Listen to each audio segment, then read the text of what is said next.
Baik, selamat pagi, siang, sore, ataupun malam bagi semua peserta khusus pada hari ini.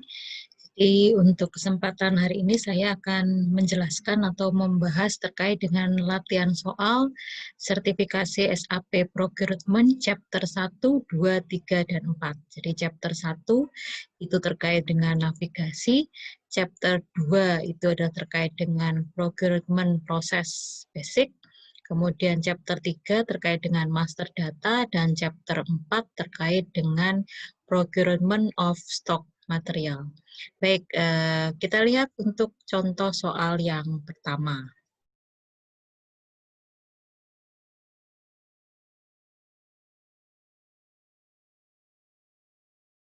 Jadi soal yang pertama adalah, it's possible to define new material types in customizing. Jawabannya adalah true. Jadi Anda bisa lihat pada figur 54. Ya, jadi di figur 54, jadi soal itu menjelaskan apakah memungkinkan bahwa Anda mendefine atau membuat material, tipe material baru ya, dalam customizing. Ya, jadi jawabannya adalah true. Ya, jadi karena Anda lihat penjelasan pada figur 54 di bagian material type, material with the same property are assigned to the same material type. Jadi material dengan properti yang sama itu dapat di-assign pada tipe material yang sama. Jadi jawabannya adalah true. Kemudian soal kedua, movement type is used to differentiate goods movement.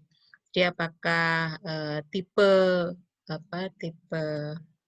sirkulasi barang, ya, jadi kan bisa sirkulasi barangnya itu adalah bisa masuk, ya. Jadi kalau barang itu sudah dikirimkan ke gudang atau movement type-nya keluar, ya. Jadi kalau perusahaan mengembalikan barang karena mungkin barang pesanannya tidak sesuai dengan apa yang dipesan atau barang yang dipesan itu rusak. Ya, jadi apakah movement type itu selalu digunakan untuk mendiferensiasi pergerakan barang. Ya. Jadi Anda bisa lihat di penjelasan di halaman 73 ataupun halaman 241. Di situ menjelaskan ketika barang masuk, jadi entering a good movement, you must indicate movement type. The movement type is three character key used to differentiate between goods movement. Ya, jadi penjelasannya adalah di sini. The movement type is a three character key used to differentiate between goods movement. Ya, jadi jawabannya adalah true. Ya. Karena tujuan dari movement type adalah digunakan untuk mendiferensiasi pergerakan barang, ya, jadi apakah barang masuk ataupun barang keluar. Kemudian soal yang ketiga, the following document can be used to create purchase order. Jadi dokumen-dokumen mana sajakah yang bisa digunakan untuk membuat purchase order? Apakah kontrak, RFQ, another purchase order, purchase requisition, ataupun quotation. Nah, Anda bisa lihat di figur 72. Jadi dokumen yang bisa digunakan untuk membuat purchase order tadi bisa RFQ, quotation, kemudian di sini juga Anda bisa lihat penjelasannya di bawah figur 72. Ya, jadi yang bisa digunakan, ya, if you have a procurement process with the preceding document for the purchase order, you should create the purchase order with reference to one of this preceding document. Jadi dokumen yang sebelum terjadinya purchase order itu bisa RFQ, quotation, kemudian di sini bisa purchase requisition atau kontrak, ya, kontrak. item data and any existing hidden data copied from the preceding document to the purchase order. Ya, jadi Anda bisa lihat, jadi kontrak tadi ada, RFQ tadi ada, another purchase order itu bisa, ya. Jadi, preceding document to the purchase order tadi. Kemudian purchase requisition, ini tadi ada penjelasan purchase requisition ataupun quotation. Jadi jawabannya adalah semua jawaban di atas adalah betul.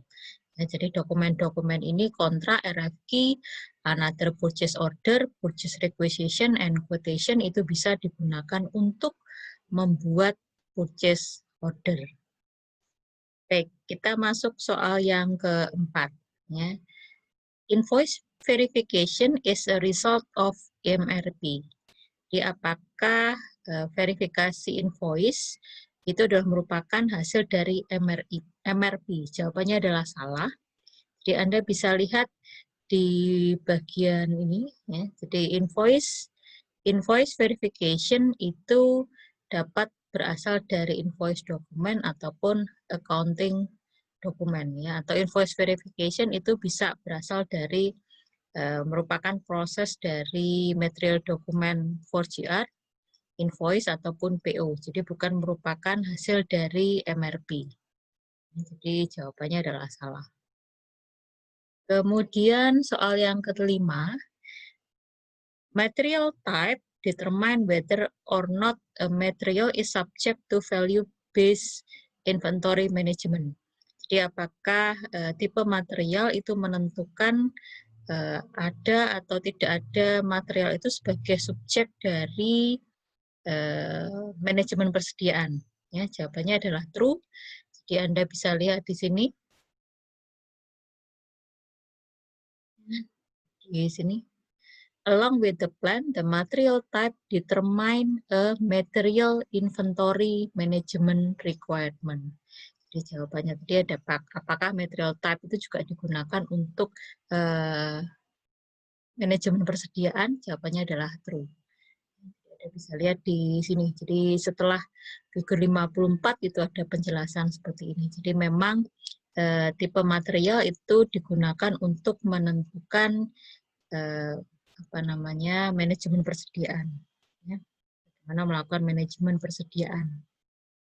Kemudian soal yang ke-6, it is possible to perform invoice verification with reference to accept. Ya, jadi dokumen-dokumen mana yang bisa digunakan sebagai referensi dari invoice verification kecuali, ya, kecuali. Ya, Anda bisa lihat di figur 39. Ya. Di figur 39 itu invoice itu bisa didasarkan pada purchase order number, delivery note number, bill of lading number. Ya. Ini adalah kalau purchase ordernya adalah merupakan purchase order dari produk. Ya. Tapi bisa juga purchase order itu dari jasa. Ya. Sehingga jawabannya adalah banknote.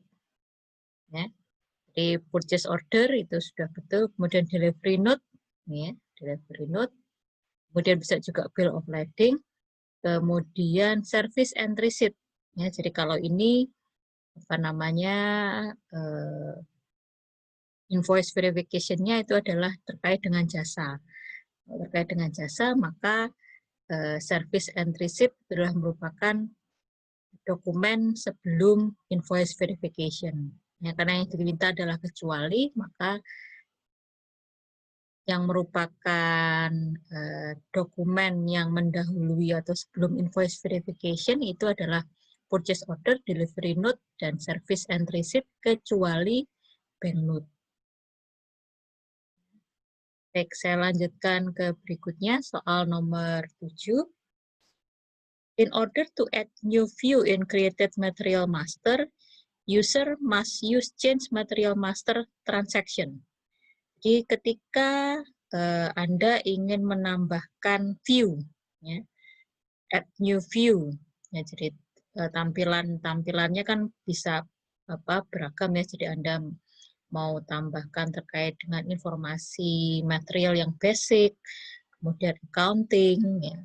Apakah dalam menambahkan view di dalam membuat master persediaan itu user harus melakukan change material master transaction? Jawabannya adalah false. Anda bisa lihat di figur 56. Ya, di situ penjelasannya adalah you use the transaction create material master to extend a material master record by adding missing view or organization level. Jadi apa namanya? Anda tidak bukan change material master transaction, tapi Anda melakukan create. Ya. Penjelasannya di sini adalah you use the transaction create material master to extend a material master record by adding missing view or organization.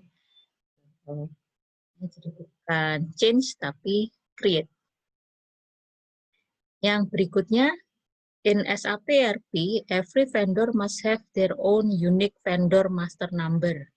Jadi apakah di dalam SAP ERP itu vendor harus memiliki nomor master vendor yang unik? Jawabannya adalah false. Jadi kalau Anda perhatikan, mengapa false? Karena ada istilah one time vendor. Jadi one time vendor itu adalah vendor yang bukan merupakan pelangganan perusahaan. Jadi bisa hanya sekali saja, ya. Jadi istilahnya one time vendor. Jadi kita mungkin belinya hanya satu kali saja pada vendor itu. Nah, untuk one time vendor,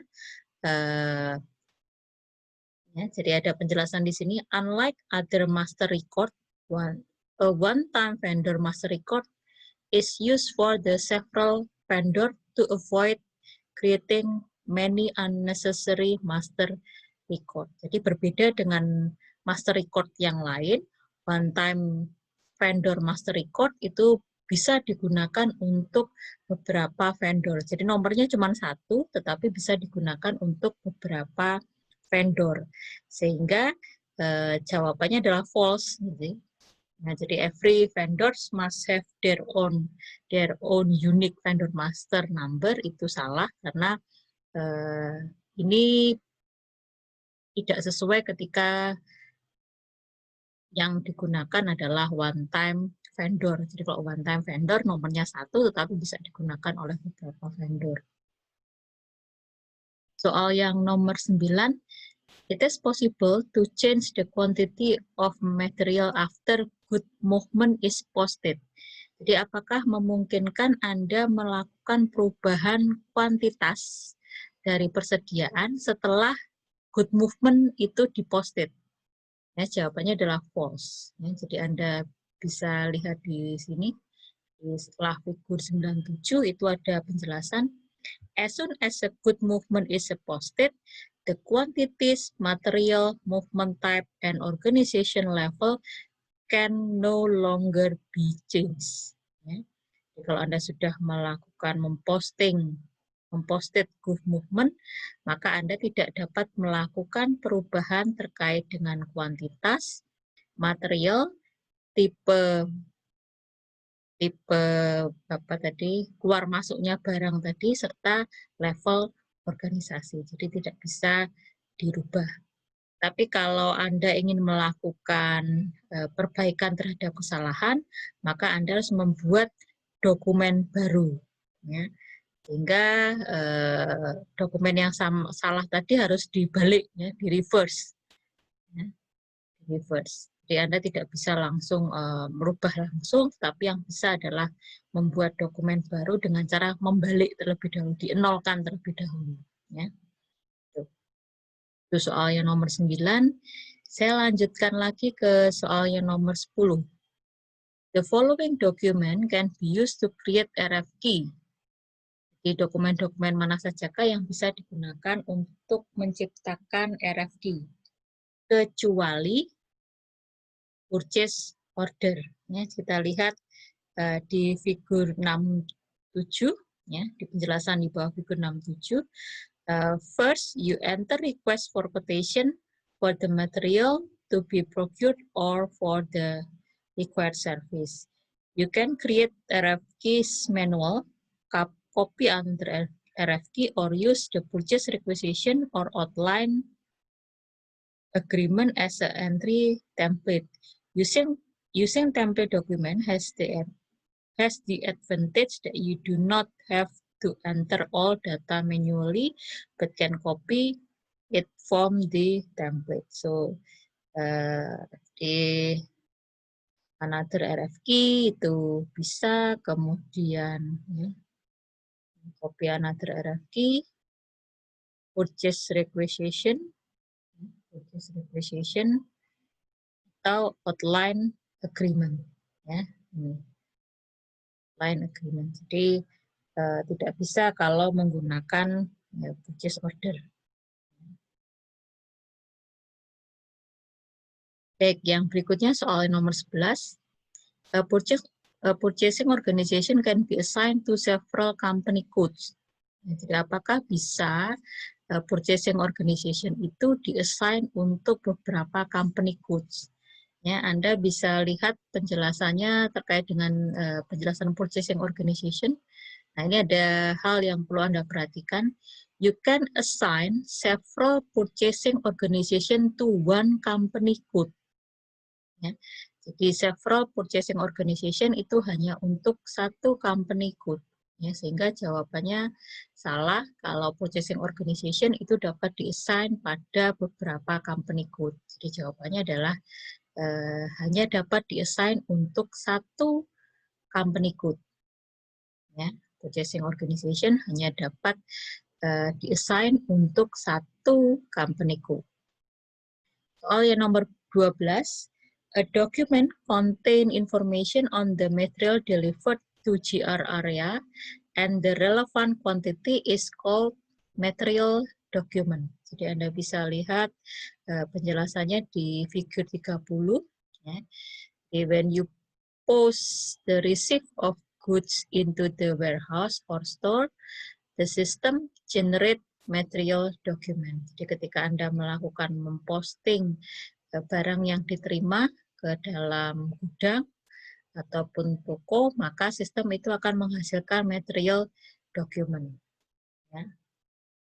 The document contain information on the material delivered to GR area and the relevant quantity is called material document. Jadi dokumen yang dihasilkan ketika barang itu telah dikirim, ya, kemudian diinformasikan juga kuantitasnya, maka dokumen yang dihasilkan itu adalah material document. Soal nomor 13. An organization unit that facilitate the differentiation of stock of material within a plant is called storage location. Di storage location itu adalah satu unit organisasi yang memfasilitasi adanya beberapa stok material dalam plant, ya, dalam satu plant.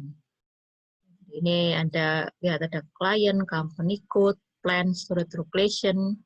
Nah, jadi kalau plant itu adalah satu unit organisasi di mana untuk logistik itu dibagi ke dalam beberapa perusahaan. Ya. Di plant itu biasanya ya perusahaan, ya. Jadi ada fasilitas produksi, kemudian distribusi, kemudian penjualan, kemudian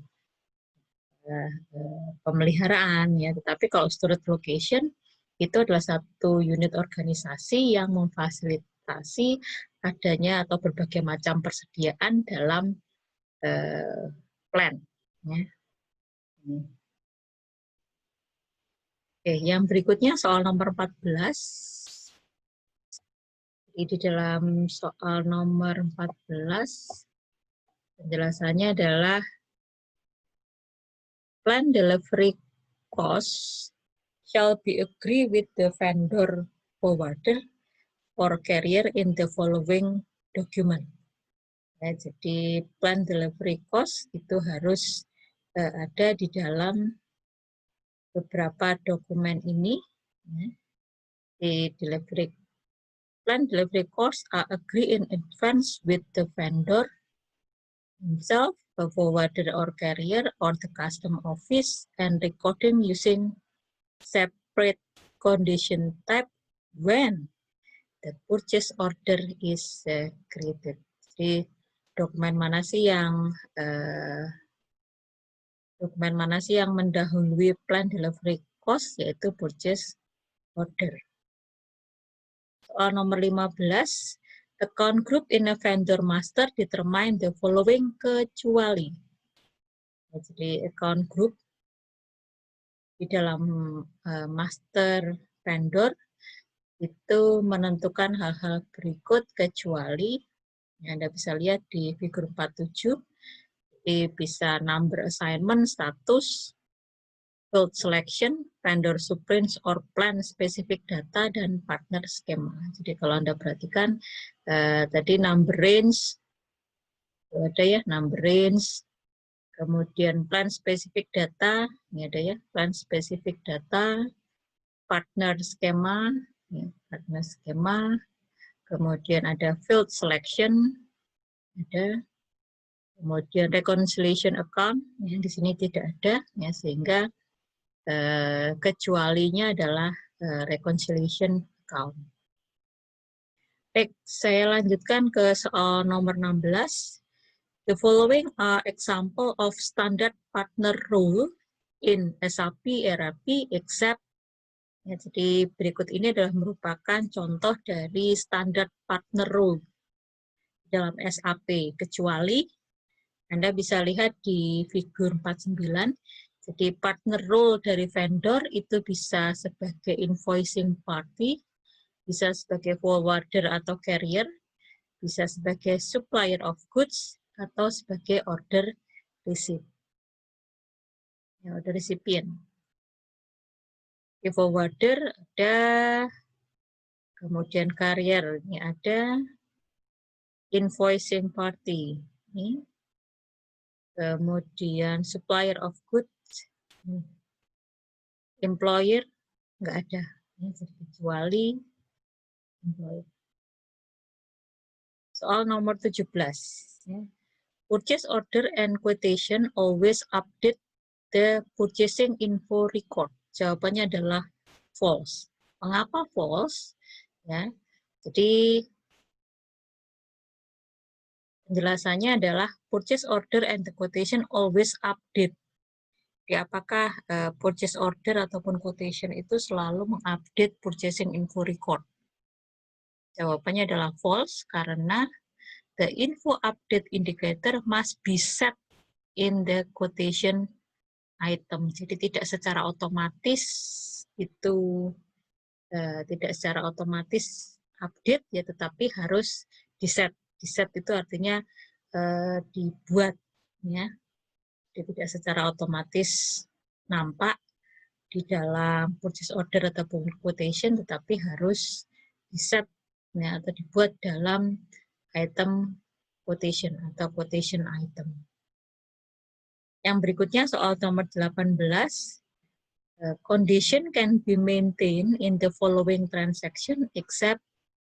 Ya, jadi condition itu dapat di-maintain untuk transaksi berikut ini, kecuali Anda bisa lihat di figur 63.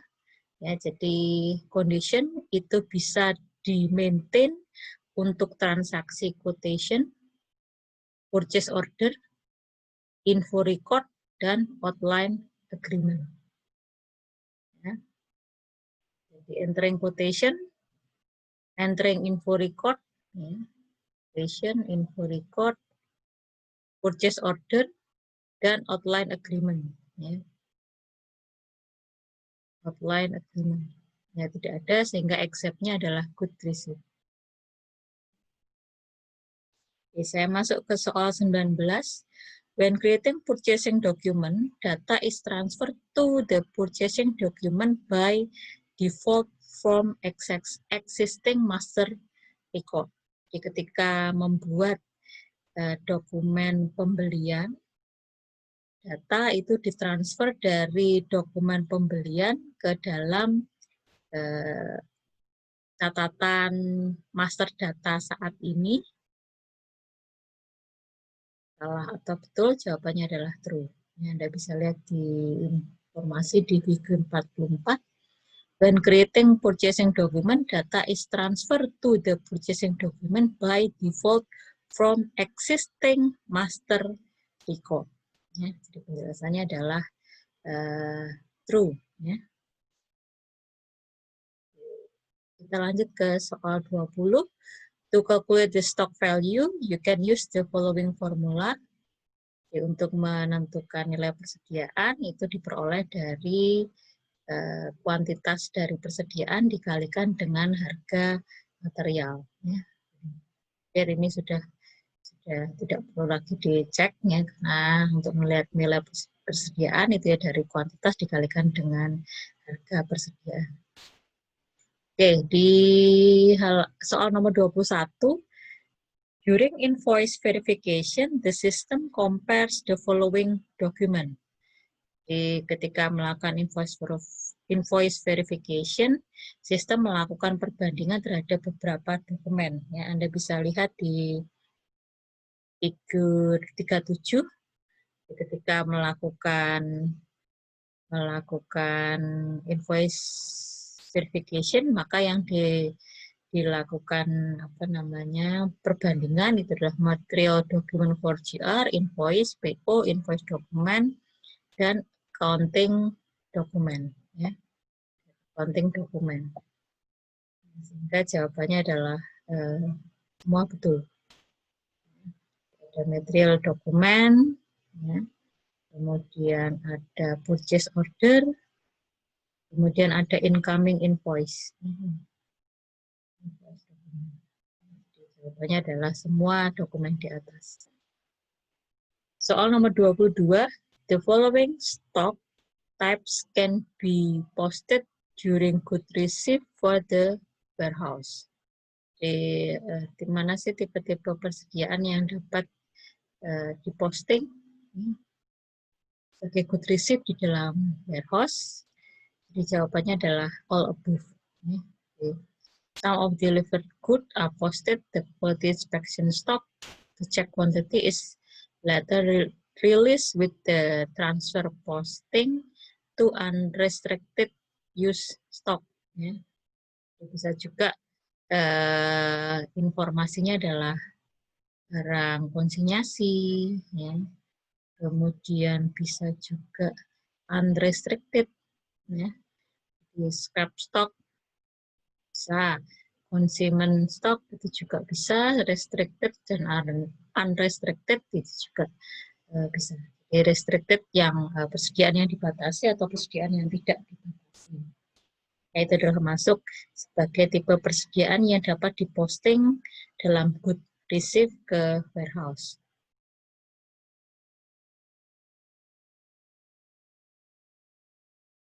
Yang berikutnya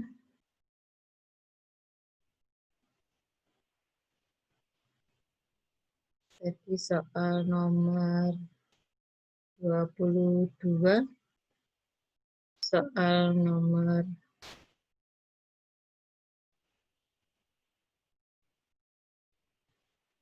22.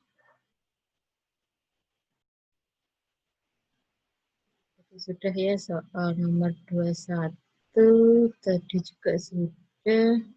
Soal nomor 23. If you want to enter information that refer to the entire purchase order, you shall enter data in header data. Di Anda ketika ingin memasukkan data yang terkait dengan purchase order, maka dimasukkan ke dalam header data. Jadi this is where you enter all data relevant for the full order, for example the vendor address, the organization level. Jadi kalau masukkan informasi di purchase order, maka Anda masukkan di dalam bagian header data.